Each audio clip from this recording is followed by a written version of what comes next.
From Uncovered DC, an article by Brian Cates. Clinton's dirty trick haunts Democrats before election. When the full scope of U.S. Attorney John Durham's investigation into the origins of the Russiagate hoax is finally revealed, the sheer size of it is going to shock people. The Watergate scandal of the early 1970s involved a small, off the books team of dirty tricks operators dubbed the Plumbers, being run out of the White House basement, that came up with a harebrained scheme to bug the phones of the Democratic National Committee headquarters at the Watergate Hotel. After the team bungled the burglary and was arrested, President Richard Nixon attempted to contain the scandal by using the CIA to block the FBI's investigation of the break-in.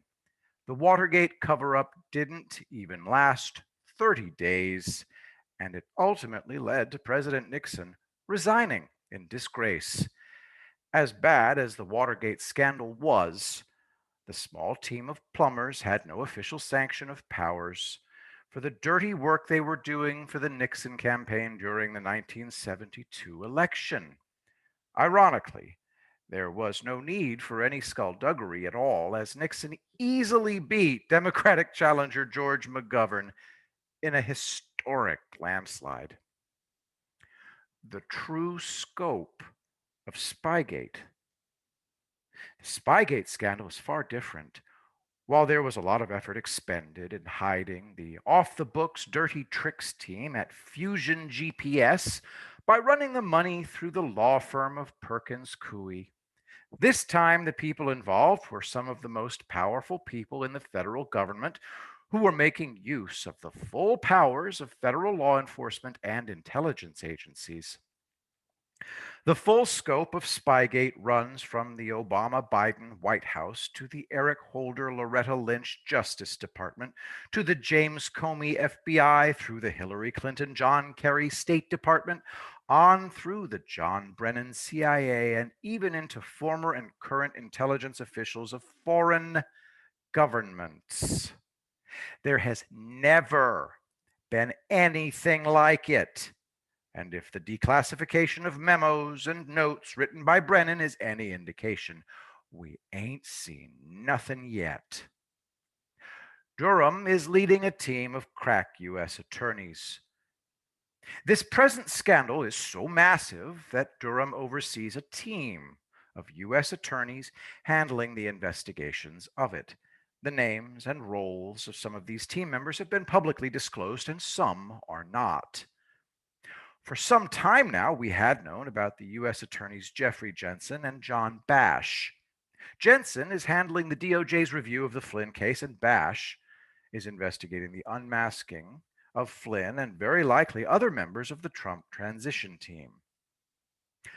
Unmasking is a branch of Spygate all by itself.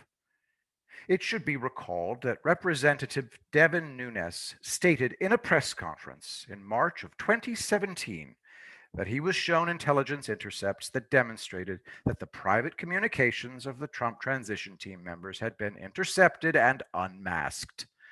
Not only was General Flynn on the Trump transition team, so was Nunes himself.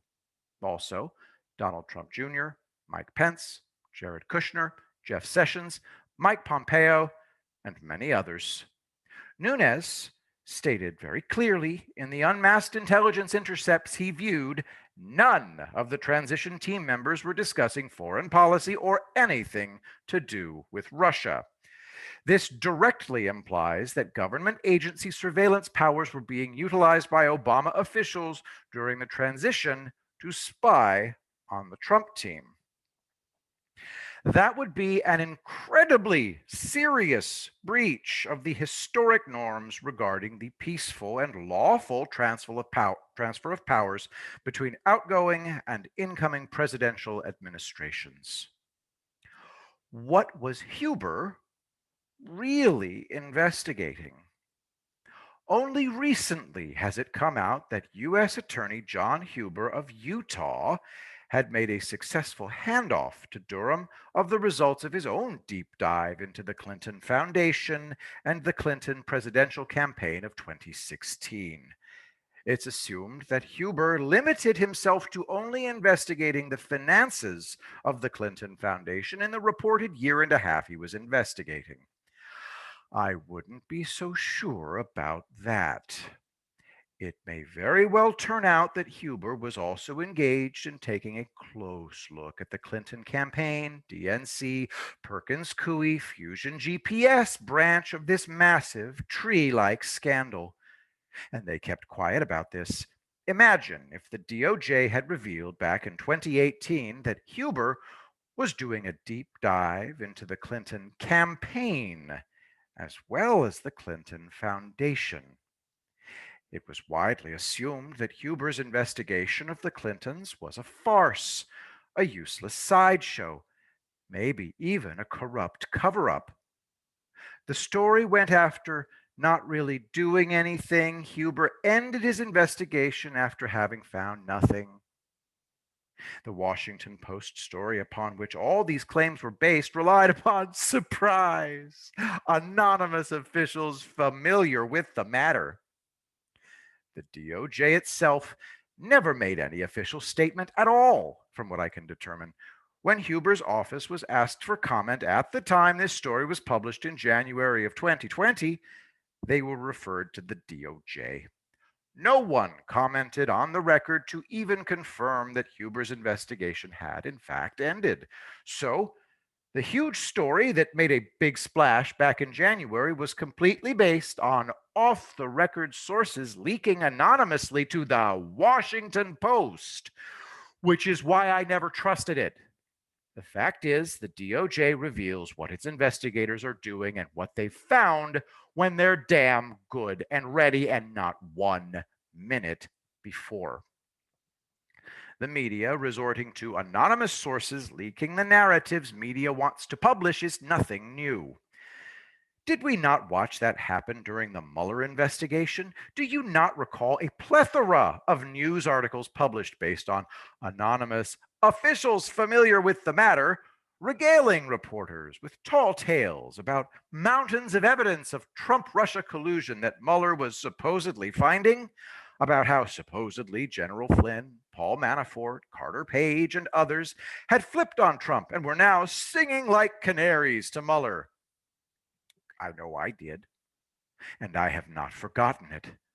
The anonymous leakers didn't fool me then, and they're not fooling me now. Silent professionals don't leak, and they don't rush. The time between U.S. Attorney General William Barr assigning Jensen to investigate the Flynn case, January 2020, and his publicly disclosing he had done that, March 2020, was over 2 months. That's unusual. The brief amount of time involved there. Most DOJ-sensitive national security investigations take far longer. The time between Durham beginning his investigation of the Spygate leaking campaigns inside the federal agencies under former Attorney General Jeff Sessions, April 2017, to the day current Attorney General Barr publicly revealed his role in leading a team of U.S. attorneys investigating Spygate proper, May 2019, was just over. May 2020 was just over 3 years. So, when it comes to what John Huber was or was not doing over the past 3 years, you should keep that in mind. The Russiagate hoax is now fully exposed. The Russiagate hoax is a multifaceted scandal where fake evidence was created via funding from the Hillary Clinton campaign and the DNC to place the Trump campaign under suspicion of treason. That's where the Clinton campaign, DNC Dirty Tricks team at Fusion GPS were hard at work with people like Christopher Steele, Igor Danchenko, and Glenn Simpson, playing key roles. The next step was to get this fake evidence into the hands of complicit government officials who could find a way to investigate the allegations. These corrupt officials accomplished this by repeatedly leaking the fake evidence to news media organizations. Such leaks created public pressure for the very same government officials behind the leaks to move to investigate the designated Trump targets. I dubbed this corrupt and circular practice strategic leaking. The fake evidence ranged from the notorious Steele dossier to the false claim of a server in Trump Tower being connected to a Russian Alfa Bank server in Moscow.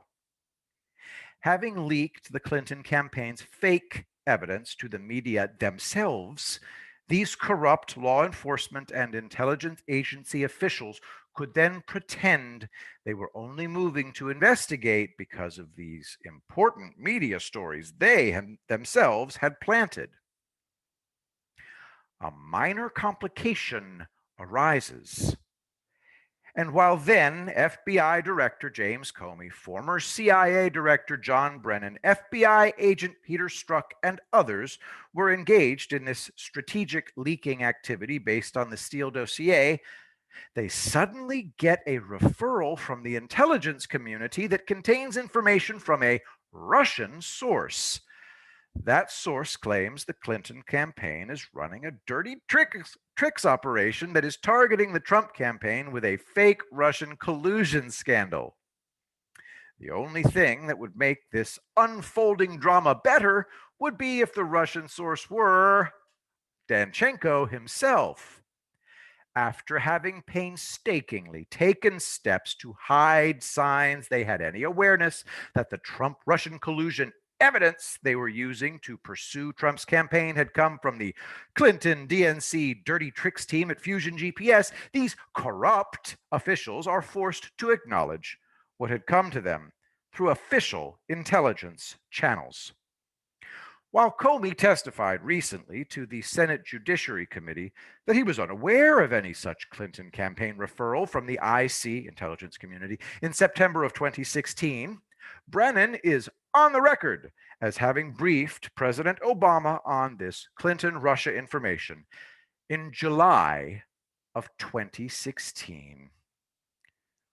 From the notes, in late July 2016, U.S. intelligence agencies obtained insight into Russian intelligence analysis, alleging that U.S. presidential candidate Hillary Clinton had approved a campaign plan to stir up a scandal against U.S. presidential candidate Donald Trump by tying him to Putin and the Russians' hacking of the Democratic National Committee. The Intelligence Committee does not know the accuracy of this allegation or the extent to which the Russian intelligence analysis may reflect exaggeration or fabrication. According to his handwritten notes, former Central Intelligence Agency Director Brennan subsequently briefed President Obama and other senior national security officials on the intelligence, including the, quote, alleged approval by Hillary Clinton on July 26, 2016, of a proposal from one of her foreign policy advisors to vilify Donald Trump by stirring up a scandal claiming interference by Russian security services, end quote. On 7 September 2016, U.S. intelligence officials forwarded an investigative referral to FBI Director James Comey and Deputy Assistant Director of Counterintelligence Peter Strzok regarding, quote, U.S. presidential candidate Hillary Clinton's approval of a plan concerning U.S. presidential candidate Donald Trump and Russian hackers hampering U.S. elections as a means of distracting the public from her use of a private email server, end quotes. Those briefing records exist. Brennan's handwritten notes exist. And current Director of National Intelligence, John Ratcliffe, has them. Oops. Finessing a problem with a little classification. Back in late 2016, What the Spygate plotters did to get around the massive problem of the IC referral involving the Clinton campaign is that they simply classified all this damning information to get it out of sight, out of mind. Then they continued on their merry way in their pursuit of derailing the Trump campaign using the Clinton fake evidence, and upon failing in that, they attempted to abort the Trump presidency. As former Director of National Intelligence Richard Grenell has stated, using classification to hide exculpatory evidence is a favorite tactic of the corrupt officials involved in Spygate. Richard Grenell tweeted, "Sam either doesn't understand the details of this revelation or is reflexively shilling for Democrats again. This is more proof that intel agencies knew early on the Russians were onto Hillary and the fake Steele dossier. Hillary didn't realize she was being used by Russia, and that some in the US intel agencies did know it was Russian propaganda from the beginning, but intel bosses hid this fact by classifying the warnings so they wouldn't be seen." Brian continues, "Grenell himself helped expose over 2 years of lies by Russiagate hoaxers, such as Representative Adam Schiff and Senator Mark Warner, when he declassified over 50 transcripts of testimony from key Spygate participants and targets. Once people could read the declassified transcripts for themselves, it quickly became apparent the extravagant claims made in the news media by prominent congressional Democrats about the supposed existence of good, solid, verified Trump-Russia collusion evidence was deliberate lies. With this latest declassification, Director of National Intelligence Ratcliffe has laid bare the entire Russiagate hoax. It's direct, documentary proof that at the very same time they were avidly pursuing the Trump team based on the fake Steele dossier information, all these DOJ FBI people knew this fake evidence had come straight from the Clinton camp. The DNC media complex is, of course, stridently trying to downplay this huge bombshell development with headlines about unverified Russian disinformation. These are the same news media outlets still trying to squeeze the last vestiges of life out of the Russian bounties story, mind you. The more time that has passed and the more evidence that's been declassified, the more absurd the fake news media spin becomes to try to blunt the political impact of what's been exposed. They can't stop a thing that's coming. As President Trump himself likes to remind people, we have it all. We caught him. And let's see what happens, with a Cheshire Cat grin. Declassifications are now revealing the investigations of the silent professionals. For more than 3 years now, I have stated that serious clandestine federal investigations were underway into what are the most explosive national security breaches ever. This was a coup attempt against a duly elected president. This is about as high as one can go on the national security scale. Publicly, very little, and in many cases, nothing was divulged by the DOJ about any ongoing federal investigations into this now well-publicized attempt by federal officials to take down a sitting president. This lack of transparency from the DOJ led many media commentators to believe nothing was happening. And far from having silent professionals tasked with the most serious investigations ever undertaken by the DOJ, instead of the corrupt and the cowardly, were covering everything up.